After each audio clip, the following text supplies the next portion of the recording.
Hello दोस्तों, तो आपका स्वागत है एडी झारखंड क्लासेस में। और आज हम क्लास लेकर आए हैं लैब असिस्टेंट और पीजीटी के लिए, जो है क्लास 5। और ये जो चैप्टर है न्यूक्लियर अबाउट इट, और जितने भी इम्पॉर्टेंट प्रश्न है, और 8 दिसंबर 2022 और उससे भी पहले जो राजस्थान लैब असिस्टेंट से मिलता जुलता प्रश्न आपके लिए लाए हैं, क्योंकि झारखंड में पहली बार एग्जाम लैब असिस्टेंट का हुआ था जो 8 दिसंबर 2022 को हुआ था। ठीक है, और जितने भी सारे प्रश्न हैं जो राजस्थान वाला है या फिर दोनों से मिलाकर ये जो प्रश्न जब बनाया जा रहा है, बहुत ही इंपॉर्टेंट जो प्रश्न बनाया जा रहा है। वीडियो को कभी स्किप मत कीजिएगा, टोटल वीडियो को, पूरे वीडियो को देखिएगा। तो चलिए हम क्लास को स्टार्ट करते हैं। क्लास स्टार्ट करने से पहले मैं बता दूं कि अगर आप झारखंड का प्रिपरेशन कर रहे हैं और आपका लैंग्वेज पेपर नागपुरी है, तो नागपुरी सीजीएल या जेपीएससी के लिए नागपुरी जो लोक साहित्य है भुवनेश्वर और उसका पूरे बुक का शॉर्ट नोट्स तैयार किया गया है। बुक पढ़ने की जरूरत नहीं है, ठीक है, एकदम छोटा रूप में तैयार किया गया है, पूरे 350 से 400 क्वेश्चन के साथ। लोक संगीत के पूरे बुक का शॉर्ट नोट्स जो गिरधारी राम गोंजू के द्वारा लिखा गया है, इसका भी पूरा शॉर्ट नोट्स तैयार किया गया है। और सीजीएल का पूर्ण कॉम्बो क्लास है 10 घंटे का, वो अवश्य देखें अगर नहीं देखे हैं तो। चलिए हम अभी पीजीटी और लैब असिस्टेंट का फिजिक्स का क्लास स्टार्ट करते हैं, जिसका नाम है चैप्टर का क्लास 5 न्यूक्लियर, है ना। चलिए नेक्स्ट।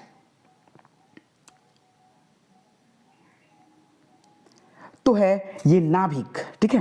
तो चलिए सबसे पहले मैं आपको बता दूं कि नाभिक, परमाणु के नाभिक की खोज किसने किए थे? तो अनरिस्टेड रदरफोर्ड 1911 में किए थे। कौन? 1911 में रदरफोर्ड के द्वारा किया गया था। न्यूक्लियस शब्द जो निकाले थे प्रथम बार, वह कौन? रॉबर्ट ब्राउन के द्वारा निकाला गया था। नाभिकीय कणों में क्या क्या रहता है? जैसे नाभिक ये है और इसके चारों ओर इलेक्ट्रॉन है, तो नाभिक में प्रोटॉन प्लस न्यूट्रॉन से बना हुआ होता है, और नाभिक में प्रोटॉन और न्यूट्रॉन रहता है, ठीक है।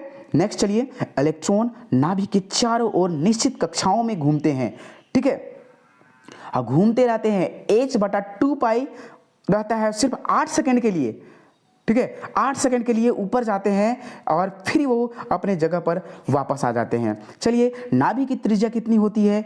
10⁻⁻15 मीटर, ठीक है। नाभिक में जितना धन आवेश होता है उतना ही नाभिक के चारों ओर ऋण आवेश होता है, यानी कि proton is equal two electron, ठीक है। यानी नाभिक में जितना धन आवेश होता है, धन आवेश कौन है? नाभिक में प्रोटॉन है, न्यूट्रॉन में उदासीन होता है, इलेक्ट्रॉन चार्ज में है ऋण आवेश। तो आपको नोट रखने हैं कि P is equal to E होगा, यानी कि प्रोटॉन में जितना आवेश होगा उतना ही धन ऋण आवेश इलेक्ट्रॉन में भी होगा। चलिए, प्रोटॉन प्लस न्यूट्रॉन की संख्या के योग को द्रव्यमान संख्या कहते हैं। याद रखेंगे, यह प्रश्न पूछा जा चुका है, ठीक ना। 1 AMU is equal to 931 mega electron volt. ये बहुत ही ज़्यादा VBI इंपॉर्टेंट प्रश्न है। देखिए, ये भी इंपॉर्टेंट प्रश्न है कि curie is equal to 1 curie is equal to कितना होता है? 3.7 मल्टीपल 10⁻10 विघटन पर सेकेंड। विघटन पर सेकेंड, ये आप एकदम ध्यान से रखेंगे, याद में, ठीक है। रेडियो एक्टिव पदार्थ की सक्रियता का मात्रा कितना है? क्या है? क्यूरी है। नाभिकीय रिएक्टर में भी नाभिकीय विखंडन की घटना घटित होती है, ठीक है। नाभिकीय रिएक्टर में किसकी घटना होती है? नाभिकीय विखंडन की। चलिए, नाभिकीय विखंडन का समीकरण के बारे में हम लोग जान लेते हैं।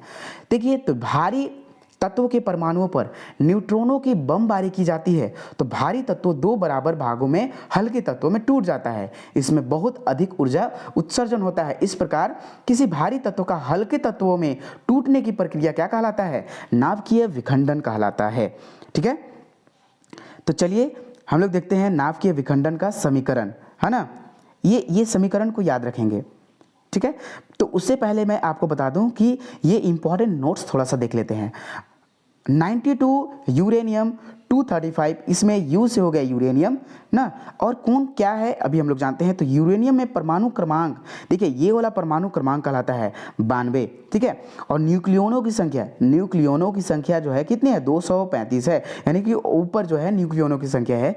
ये सब याद रखेंगे। यूरेनियम के 2 समस्थानिक होता है, ठीक है, ये अपने में याद रखेंगे। यूरेनियम के 2 समस्थानिक, 92 यूरेनियम 235, 92 यूरेनियम 238, ठीक है। नाभिक के विखंडन का जो समीकरण है क्या है? देखिए, यूरेनियम प्लस न्यूट्रॉन मिलकर आइसोटॉप बनाते हैं, और आइसोटॉप जो है बेरियम से मिलकर क्रिप्टॉन और 3 न्यूट्रॉन बनाते हैं प्लस बहुत सारा ऊर्जा जो विनाशकारी होते हैं वो चीज़ आते हैं। तो ये चीज़ आपको ये दोनों समीकरण याद रखे हैं कि यूरेनियम प्लस न्यूट्रॉन मिलकर क्या बनते हैं, तो ये आइसोटॉप्स बनते हैं, आपको याद रखने हैं। ठीक है, नेक्स्ट चलिए इंपॉर्टेंट नोट्स इसको। विखंडन, नाभिकीय विखंडन कितनी ऊर्जा मुक्त होती है? 190 मेगावाट ऊर्जा मुक्त होती है। परमाणुओं पर न्यूट्रॉनों की बमबारी कितने भागों में, मतलब जब बमबारी की जाती है न्यूट्रॉनों की तो कितने भागों में टूटती है? तो 2 भागों में टूटती है। ठीक है, नेक्स्ट मेगा इलेक्ट्रॉन वोल्ट है, याद रखेंगे। नाभिकीय संलयन अभिक्रिया समीकरण एग्जाम्पल सारे देखेंगे। जब 2 या 2 से अधिक नाभिक मिलकर एक भारी नाभिक का निर्माण करते हैं तो इस प्रक्रिया को क्या कहते हैं? नाभिकीय संलयन अभिक्रिया कहते हैं। इस प्रक्रिया में भारी नाभिक का द्रव्यमान हल्के दोनों नाभिक के द्रव्यमानों के योग से कम होता है। याद रखेंगे, जो कहने का मतलब जो एक भारी नाभिक बनेगा ना उसका द्रव्यमान हल्के 2 नाभिक द्रव्यमान के योग से कम होगा। मतलब जो 2 हल्के, जैसे कि 1 + 1, ठीक है, इसका मान लीजिए कि द्रव्यमान, तो 2 वाला द्रव्यमान हल्का होगा 1 + 1 के बराबर। ठीक है, याद रखेंगे। नाभिकीय संलयन में द्रव्यमान की हानि होती है जो ऊर्जा के रूप में प्राप्त होती है। देखिए, जब नाभिकीय संलयन में जो द्रव्यमान की जब क्षति होती है तो ऊर्जा के रूप में वह प्राप्त होती है हम लोग को। नाभिकीय संलयन में हाइड्रोजन बम बनता है और हाइड्रोजन भी भाग लेता है। ठीक है, नेक्स्ट इसका चलिए इंपॉर्टेंट पॉइंट देख लेते हैं हम लोग। जब 2 भारी हाइड्रोजन अर्थात ड्यूटेरियम 1s2 संलयित होकर तो ट्राइटियम प्राप्त होता है। ठीक है, द्रव्यमान की क्षति होती है इसमें। 1s2 + 1s2 = 1s3 यानी 1s1 प्लस ऊर्जा विमुक्त होती है। ठीक है, पुनः ट्राइटियम को पुनः ड्यूटेरियम के साथ मिलाकर हीलियम नाभिक का निर्माण किया जाता है। तो हीलियम नाभिक का निर्माण किस प्रकार होता है? हीलियम नाभिक का निर्माण कैसे होता है? तो ट्राइटियम को जब हम ड्यूटेरियम के साथ मिलाते हैं ना तो हीलियम नाभिक का निर्माण होता है। देख लीजिए इसका हीलियम नाभिक का निर्माण कैसे हुआ, ये फॉर्मूला है, समीकरण है। नाभिकीय संलयन अभिक्रिया, इसमें नाभिक का निर्माण होता है, हीलियम नाभिक का निर्माण होता है। प्रोटॉन तथा न्यूट्रॉन को गतिज ऊर्जा के रूप में प्राप्त होते हैं। हाइड्रोजन बम नाभिकीय संलयन पर आधारित है। नेक्स्ट इंपॉर्टेंट पॉइंट्स, रेडियो सक्रियता। ठीक है, आपके यहाँ जो है लैब स्टैंड का और पीजीटी का सारे इंपॉर्टेंट क्लास कराया जा रहा है। ठीक है, एकदम ध्यान से देखते रहेंगे, इसी से प्रश्न आएगा। ठीक है, तो इस सिद्धांत रेडियो एक्टिव पदार्थ के परमाणुओं के क्षय होने की दर को उस रेडियो एक्टिव पदार्थ की सक्रियता कहते हैं। यानी जनरल की रेडियो एक्टिव सक्रियता होती है, उसमें किसकी क्षति होती है? परमाणुओं की क्षति होती है। ठीक है, किसी क्षण रेडियो एक्टिव पदार्थ के क्षय होने की दर उस क्षण पदार्थ में शेष परमाणुओं की संख्या के अनुक्रमानुपाती होता है। जैसे कि R ∝ N। R क्या है? पदार्थ की सक्रियता है, N परमाणुओं की संख्या है। ये आपसे प्रश्न पूछ सकता है। ठीक है, N अर्ध आयु के पश्चात परमाणुओं की संख्या कितनी होती है? देखिए ये फॉर्मूला है। ठीक है, N = N0 अंडरलाइन 1/2 N। ठीक है, N अर्ध आयु के पश्चात रेडियो एक्टिव सक्रियता क्या होती है? रेडियो एक्टिव सक्रियता जो R = R0 1/2 स्क्वायर में N है। ठीक है, रेडियो पदार्थ की सक्रियता समय के साथ घटती जाती है, याद रखेंगे। ठीक है, इंपॉर्टेंट क्वेश्चंस आपसे प्रश्न पूछतेगा कि रेडियो एक्टिव पदार्थ की सक्रियता समय के साथ घटती है या बढ़ती है या दोनों या इनमें से कोई नहीं, तो क्या होती है? घटती है। रेडियो पदार्थ की सक्रियता का मात्रक क्या होता है? क्यूरीज। ठीक है, क्यूरीज को C से सूचित किया जाता है। क्यूरीज को किससे से सूचित किया जाता है? C से। रेडियो एक्टिव पदार्थ में ये सब जितने हो रहे हैं ना, ये सब सारे एकदम VBI है। ठीक है ना, VBI, ये सारी चीज VBI है। फिर देखा 1 मिली क्यूरी = व्हाट? निम्नलिखित में से क्या होगा आंसर? इसका मान क्या होगा? क्या बताइएगा जब पता नहीं रहेगा तो रेडियो एक्टिव पदार्थ में विखंडन का समय जो लगता है 3.7 × 10⁻10 विघटन पर सेकेंड होता है। 1 क्यूरीज = कितना होता है?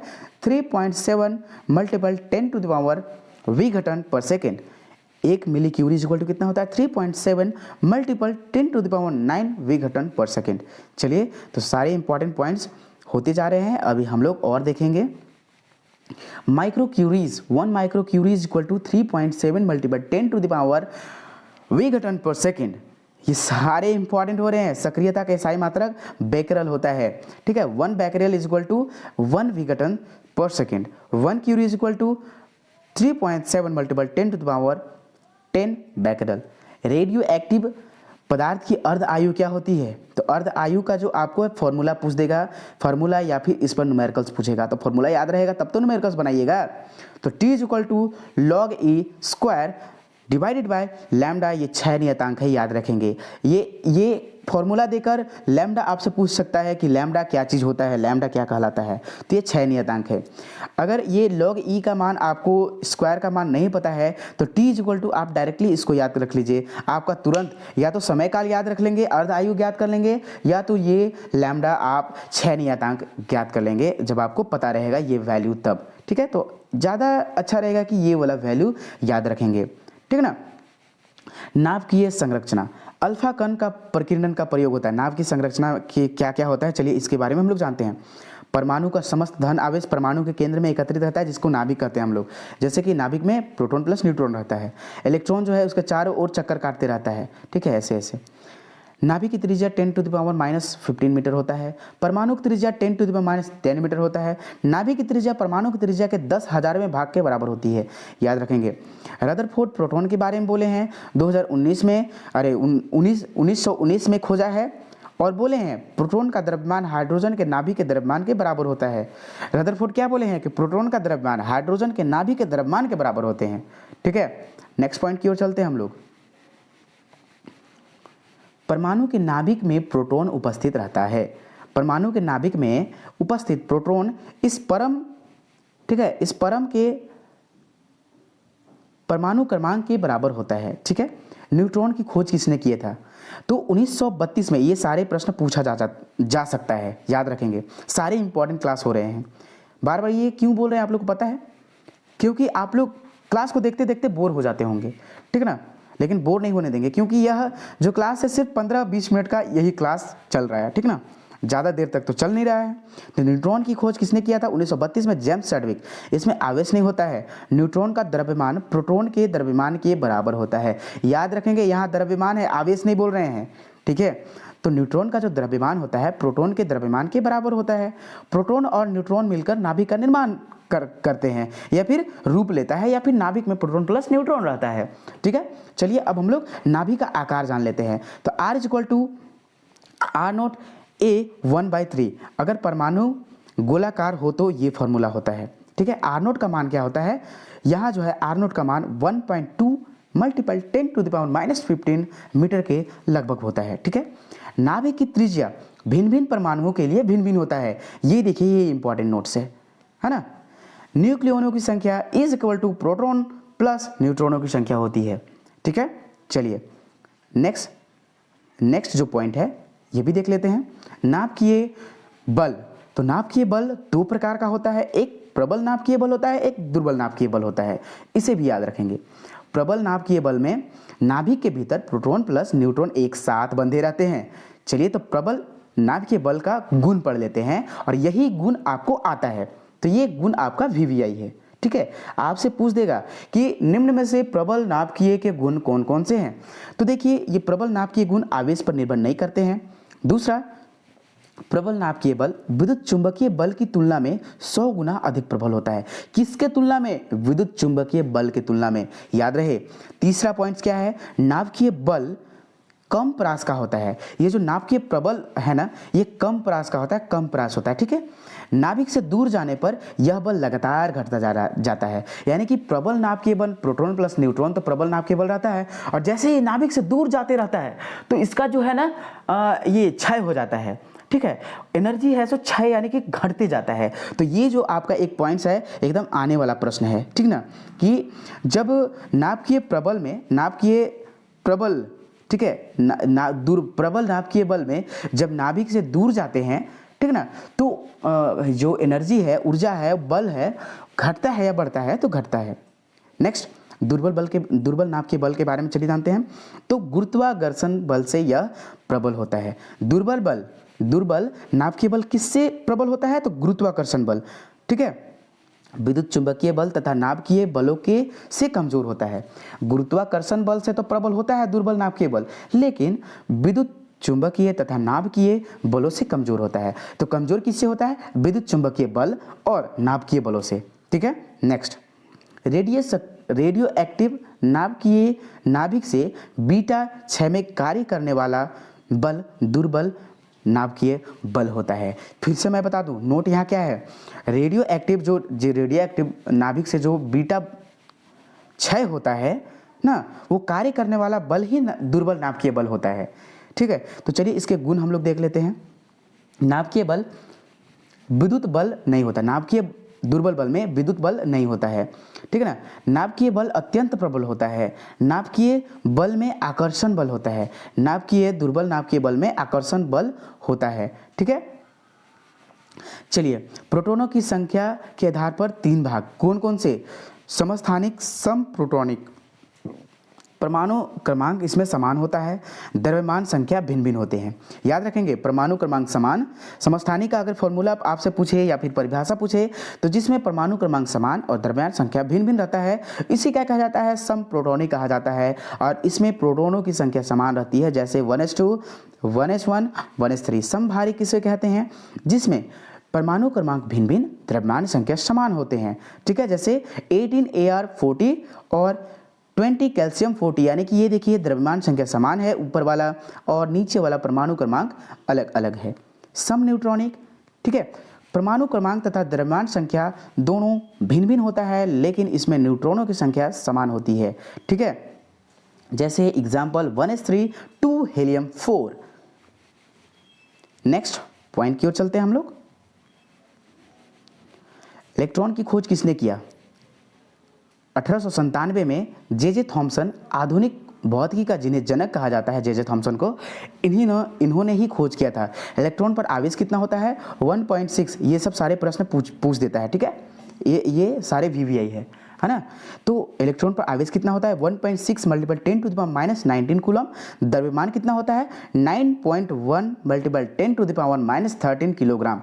यह अस्थायी कण होते हैं। ठीक है, प्रोटॉन की खोज किसने किया था? गोल्डस्टीन, लेकिन नामकरण रदरफोर्ड किए थे। ठीक है ना, गोल्डस्टीन 1896 में, लेकिन ऐसे बोला जाता है कि रदरफोर्ड 1911 में बोले थे, लेकिन जो होता है गोल्डस्टीन 1896 में ही बोले थे। और प्रोटॉन जो होता है धन आवेश होता है। प्रोटॉन पर आवेश कितना होता है? 1.6 × 10⁻⁻19 कूलम। ठीक है, द्रव्यमान कितना होता है प्रोटॉन का? 1.67 × 10⁻27 किलोग्राम। यह अस्थायी मूलकण होता है। न्यूट्रॉन का खोज किसने किया? 1932 में चैडविक जी के द्वारा किया गया है। और जीवन काल न्यूट्रॉन का 17 मिनट मात्र होता है। कितना? 17 मिनट। 17 मिनट। पोजिट्रॉन का खोज किसने किया? एंडरसन, 1932 ईस्वी में। इलेक्ट्रॉन का एंटी कण किसे कहा जाता है? तो पोजिट्रॉन को ही कहा जाता है। ठीक है दोस्तों, और ये होगा आपका ये क्लास का जो न्यूक्लियस क्लास 5 का लास्ट पेज। न्यूट्रिनो का खोज किसने किया था? तो पॉली ने 1930 में किया था। पाई मेसॉन का खोज किसने किया? 1935 में H युकावा के द्वारा किया गया है। और यह 2 प्रकार का होता है, धनात्मक पाई मेसॉन, ऋणात्मक पाई मेसॉन। जीवन काल कितना होता है? 10⁸ सेकेंड। पाई मेसॉन का द्रव्यमान इलेक्ट्रॉन के द्रव्यमान का 274 गुना होता है। याद रखेंगे, ये चीज VVI नोट्स है। ठीक ना, पाई मेसॉन का द्रव्यमान जो होता है इलेक्ट्रॉन के द्रव्यमान का 274 गुना। कितना गुना? 274 गुना। नेक्स्ट 1 MeV, ठीक है, mega volt is equal to कितना होता है? 1.6 10⁻⁻13 जूल होता है। परमाणु रिएक्टर के बारे में पढ़ लेते हैं। तो 1942 में शिकागो विश्वविद्यालय में एनरिको फर्मी के द्वारा यह बनाया गया था। ग्रेफाइड मंदक के रूप में कार्य करता है और ईंधन के रूप में थोरियम प्लस प्लूटोनियम कार्य करता है। परमाणु बम के बारे में बात कर लें तो परमाणु बम जो है हाइड्रोजन विखंडन के आधार पर है और हाइड्रोजन बम नाभिक की संलयन अभिक्रिया के आधार पर है। तो भारत में पहला परीक्षण 18 मई 1974 में राजस्थान के पोखरण जिला में हुआ था। 11 और 13 मई को 1998 में राजस्थान के 5 परीक्षण हुआ था। ठीक है दोस्तों, तो ये आपका जो है क्लास 5 का टोटल क्लास हुआ। दोस्तों यह वीडियो आपको कैसा लगा? अच्छा लगा तो कमेंट सेक्शन में कमेंट करें। और इसी प्रकार से और भी आगे का वीडियो जितने भी इंपॉर्टेंट क्लास है सारे ग्रेजुएशन लेवल के साथ 11 12 के जितने भी इंपॉर्टेंट है एकदम डीपली से आपको अध्ययन कराया जाएगा। ठीक है दोस्तों, धन्यवाद वॉचिंग फॉर दिस वीडियो।